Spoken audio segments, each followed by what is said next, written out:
मशहूर शायर निदा फाजली ने कहा था, हर आदमी में होते हैं 10-20 आदमी, जिसको भी देखना हो कई बार देखना। कोरोना ने हमारे घरों में बिखरे रिश्तों का भी हाल कुछ ऐसा ही कर दिया है। परिवार में किसी की कोरोना से मौत हो जाए, बच्चे शव को हाथ तक लगाने को तैयार नहीं होते हैं। ऐसे कई मामले हमारे सामने आ चुके हैं। जीते जी जिनकी छाया में सुकून मिलता हो, उनकी मौत के बाद सिर्फ एक बीमारी के डर से रिश्तों की परिभाषा ही बदल जाती है। बेटे, नाती, पोते, सबका जुड़ाव बदल जाता है। कोटा में ही ऐसे कई मामले सामने आए हैं जिनमें बेटों ने अपने पिता के अंतिम संस्कार से इनकार कर दिया। शायद ऐसे ही मौक़ों के लिए कहा गया है, इस दुनिया में कोई किसी का हमदर्द नहीं होता, शमशान में रखकर लाश अपने ही पूछते हैं कितना वक्त लगेगा। ऐसे दौर में कुछ लोग हैं जो कोरोना से मरने वालों के कफन दफन का काम पूरे सम्मान के साथ कर रहे हैं। दावते इस्लामी ही एक ऐसी संस्था है, इसके 15 लोग हर सूचना पर पहुंचते हैं और ऐसे संक्रमित हर एक शव को उसकी आखिरी मंजिल तक पहुंचाते हैं। दावते इस्लामी के यह सदस्य ऐसी हर एक सूचना पर पहुंचते हैं और पूरे एहतियात के साथ शव को उसकी आखिरी मंजिल तक पहुंचाते हैं। यह लोग अब तक 80 से अधिक जनाजे उठा चुके हैं। ये खुद इस दौरान पूरी सावधानी बरतते हैं। इनके घरों में भी पूरे एहतियात बरते जाते हैं। ये संस्था अनंतपुरा स्टेशन के कब्रिस्तानों में भी सेवाएं दे रही है। जंगली शाह बाबा दरगाह में यह काम बरसों से चल रहा है। वे कहते हैं, ऐसे भी मौके आते हैं जब हम परिवार के किसी बुजुर्ग को दफन के लिए तैयार कर रहे होते हैं और उनके बेटे और अन्य सदस्य दूर से सिर्फ चेहरा देखकर चले जाते हैं। वहीं कुछ परिवारों में उनके बेटे हमारे साथ हाथ बटाते हैं। यह परिवारों की तरबियत पर निर्भर करता है। एक परिवार ने तो अपने ही परिवार की संक्रमित महिला के सोने के जेवर तक डस्टबिन में इसलिए डलवा दिए थे कि उन्हें सोने से अधिक अपनी जान की चिंता थी। उन्हें डर था कि इन आभूषणों से संक्रमण उन तक पहुंच सकता है। मेरे साथ मौजूद है दावते इस्लामी संस्था के वो लोग जो इस कोरोना के दौर में भी वो काम कर रहे हैं जिसे करने के लिए उनके खुद के अपने यानी अपना खून, अपने बच्चे तक जो है इनकार कर देते हैं। कैसे, कब से आप लोग ये जज्बा आया कि कोरोना के दौर में जब परिवार के लोग भी साथ छोड़ के जा रहे हों तो आप लोग जो दिवंगत हो चुके हैं, जो मर चुके हैं लोग, उनकी मिट्टी ख़राब नहीं हो इसकी चिंता कर रहे हैं? ये सर, हम लोग दावत इस्लामी वेलफेयर जो एक सोसाइटी है, तो हम दावत इस्लामी संस्था से हमारा ताल्लुक़ है। तो दावत इस्लामी संस्था के 79 डिपार्टमेंट्स हैं, 79 विभाग हैं जो अलग अलग डिपार्टमेंट्स अपने काम करते हैं। इनमें एक डिपार्टमेंट ये भी है, मजलिस है कफन दफन, यानी जब लोग अपनी अंतिम यात्रा पर गमन करते हैं तो फिर अब उनके अंतिम क्रियाक्रम जो होते हैं, अंतिम संस्कार जो होते हैं मुस्लिम रीति रिवाज से, वो करने वाला एक डिपार्टमेंट है। तो ऑलरेडी हम लोग ये काफ़ी वर्षों से करते चले आ रहे हैं। लेकिन अब चूँकि कोविड-19 का दौर आया तो कोविड-19 के दौर में लोग अपनों की डेड बॉडीज़ को भी हाथ लगाने के लिए तैयार नहीं थे, तो लोगों में एक भय का माहौल था। अच्छा, पहले से दावत इस्लामी जब ये काम कर रही थी तो लोगों ने सबसे पहले हमसे कांटेक्ट करना शुरू किया, क्या आप इस तरह की बॉडीज़ का भी अंतिम संस्कार, अंतिम क्रियाक्रम करवा सकते हैं? तो हम लोग ऑलरेडी पहले से, हम लोगों का इस बारे में प्रशिक्षण होता है, पहले से ट्रेनिंग होती है, तो हम लोग वेल ट्रेंड एक टीम लेकर के हम चलते हैं। तो जब ऐसे भय का माहौल था तो शुरुआत में पहले कुछ कॉल्स आने लगे, क्या आप इन लोगों के कफन दफन का भी इंतज़ाम कर सकते हैं? तो बिल्कुल, हमारे वॉलंटियर्स जो थे वो पहले से तैयार रहते थे। कोई ऐसे मामले आपको याद आए हो जब जो जिनका देहांत हुआ है, निधन हुआ है, उन्हीं के बच्चों ने आपको फ़ोन करके बुलाया हो? हाँ, ऐसे कई कॉल्स आए हैं हमारे पास। सबसे पहले तो मेरे एक मित्र थे, तो वो जानते थे कि इस तरह के कार्यक्रम हम लोग करते हैं, इस तरह की सेवाएं दावत इस्लामी देती है, तो वो खुद भी उस वक्त पॉजिटिव थे, मेरे जो मित्र थे। और उनकी मम्मी का जब देहांत हो गया, तो उनकी मम्मी का जब देहांत हुआ तो उनके पड़ोसियों ने और उनके परिवारजनों ने मुझे फ़ोन किया कि यार घर में ऐसे दिक्कत आ गई है और अभी तो कोई ये गुस्ल मैयत कराने वाला, कफन दफन कराने वाला भी तैयार नहीं है। तो फिर मैंने उनको बिल्कुल कहा कि यार आपने दूसरे लोगों को क्यों याद किया जब आपको पता है कि ये आपकी दावत इस्लामी जो संस्था ये काम कर दिया। तो वो अंकल को भी हम लोगों ने काफ़ी दिलासा दिया, परिवारजनों को भी दिलासा दिया, और फिर इस तरह काफ़ी सारी बॉडीज़ जो थी वो आने लगी। नहीं, मैं ये जानना चाह रहा था कि ये वो मामले तो अलग हैं जिनमें कोई मौजूद नहीं हो और शव को ज़्यादा इंतज़ार कराने के लिए आप उसका तुरंत अंतिम संस्कार करना वो ज़्यादा ठीक भी रहता है। मेरा सवाल ये था कि ऐसे मामले भी आपके सामने आए जब मरने वालों के बेटे वहाँ मौजूद हों उस घर में और आप लोगों को ये सारा काम करना पड़ा? हाँ, ऐसे भी कई आए हैं हमारे सामने, एक डेड बॉडी का तो मुझे बहुत अच्छे से याद है कि वो रात को 10 बजे उनका डेथ हुई थी और सुबह 10 बजे तक उनका ब्यूरल नहीं हो पाया था, अंतिम संस्कार नहीं हो पाया था जी। तो वो दावत इस्लामी वालों को जैसे पता लगा कि भाई आपने क्यों नहीं किया अभी तक, तो वही कि वो सब लोग एक भयाकुल होते हैं ना कि इस वक्त एक खौफ है, मौत का खौफ बहुत फैला हुआ है, ये गलतफहमी की वजह से फैला हुआ है एक तरह से, तो वो लोग उसमें अभी कश्मकश में ही थे। अब हमें जब पता लगा तो फिर हमारी टीम ने पहुंच के ये काम जब किया। आप ये काम करते हैं तो उनके बेटे जो वहाँ मौजूद होते हैं उनका क्या रिएक्शन होता है? कई जगह हमने ये रिएक्शन देखा वैसे कि बेटे जो होते हैं वो डेड बॉडी को हाथ नहीं लगा रहे होते हैं, दूर खड़े होते हैं, उनको बुलाया जाता है तो भी वो आने को तैयार नहीं होते हैं। फिर ऐसे में भी इनको मोटिवेट किया जाता है, तो देखिए ये अंतिम सेवा है, जिस बाप ने हमें पाला है, जिस माँ ने हमें बचपन से पाला है, अब उसकी ये अंतिम सेवा हमारे पास करने का मौका आया है, तो ऐसे में हम इस मौके को कैसे हाथ से जाने दे सकते हैं।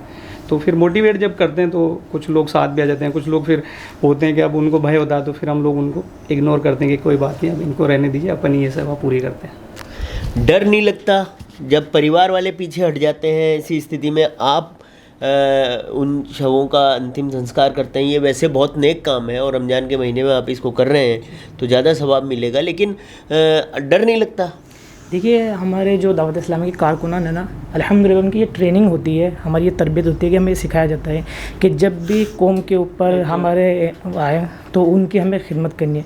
तो डर इसलिए नहीं लगता क्योंकि एहतियात हम सारी रखते हैं, अल्हम्दुलिल्लाह हैंड सैनिटाइज़ करते हैं बार बार, बॉडी वगैरह के जो भी कुछ मामलात होते हैं उससे पहले हम सारी अपनी प्रिपरेशन कर लेते हैं, पीपी किट वगैरह यूज़ करते हैं। और फिर जब बंदे में ये जज्बा होता है कि यार मुझे खिदमत करनी है, वो खिदमत करनी है कि ये अंतिम इसकी जो है सेवा है, अगर हम ये करने में कामयाब हो गए तो हो सकता है कि उसके घर में से कोई हमें ऐसी दुआ दे दे या जिससे हमारी जो है ज़िंदगी सफल हो जाए। तो इस तरीके से फिर जब हम खुद को मोटिवेट करते हैं, अंदर से प्रिपेयर करते हैं खुद को, तो फिर डर तो हमें अल्हम्दुलिल्लाह नहीं लगता। नहीं लगता। आपके परिवार से नहीं रोकते कि भाई जब सारी दुनिया कोरोना से दूर रहने की कोशिश कर रही है, आप कोरोना पॉजिटिव पेशेंट के जो है वो घर जा रहे हैं, उसका अंतिम संस्कार कर रहे हैं, परिवार माँ पिताजी और बाकी परिवार के सदस्यों का भी अपना विरोध होता है, तो क्या रहता है घरों का माहौल? ये आपने एक बहुत ही अच्छा सवाल किया है और इसके साथ तो मेरी हार्ट टचिंग फीलिंग्स भी है कि जब स्टार्टिंग में मैंने फ़र्स्ट टाइम गुस्ल लिया था तो घर से कुछ विरोध हुआ था, लेकिन जब मैंने घर वालों को समझाया कि ये वक्त ऐसा है कि हम जितना हो सके ना लोगों की खिदमत कर सकते हैं, सेवाएं कर सकते हैं, उनकी दुआएं ले सकते हैं, क्योंकि जिस तरीके से ये मर रहे ना, एक दिन हो सकता है हमारे घर से भी कोई मर सकता है। उस वक्त अगर हमारी अंतिम क्रियाक्रम के लिए कोई नहीं आया तो उस वक्त हम क्या फील कर रहे होंगे। तो जब घर वालों को मैंने इस तरीके से समझाया, उनको जो है ना कन्वेंस किया, तो वो माशाल्लाह उन्होंने साथ भी दिया और उन्होंने बाद में अप्रिशिएट भी किया। तो मेरे वालिद साहब, मेरे फादर हैं, उन्होंने माशाल्लाह एक जुमला कहा जो मुझे अभी तक भी याद है, वो मेरे दिल में उतरा हुआ है कि बेटा ये वक्त है, जितनी दुआएं लेनी है ले लो, उसके बाद हम दुआ करेंगे कि हालत ठीक हो जाए और एक दिन हालत ठीक भी होंगे और इंशाल्लाह बहुत जल्दी हमारा कोटा और हमारा इंडिया इंशाल्लाह इस वबा से बहुत जल्दी निकल जाएगा इंशाल्लाह। टीके लगवाए आप लोगों ने? टीके वगैरह हमने प्रोसेस किया हुआ है, टीके अभी नहीं लगे हैं? प्रोसेस में हमें डाला हुआ है। जैसे ही हमने एक हमारे गवर्नमेंट सर्वेंट थे, उन्होंने कहा कि आप 1-2 दिन में टीके फ़ौरन लगा लें, तो उन्होंने जैसे हमारा नंबर आएगा उसमें अप्लाई किया हुआ है और थोड़ा वेटिंग में, जैसे नंबर आ जाएगा तो हमारे टीके लग जाएंगे।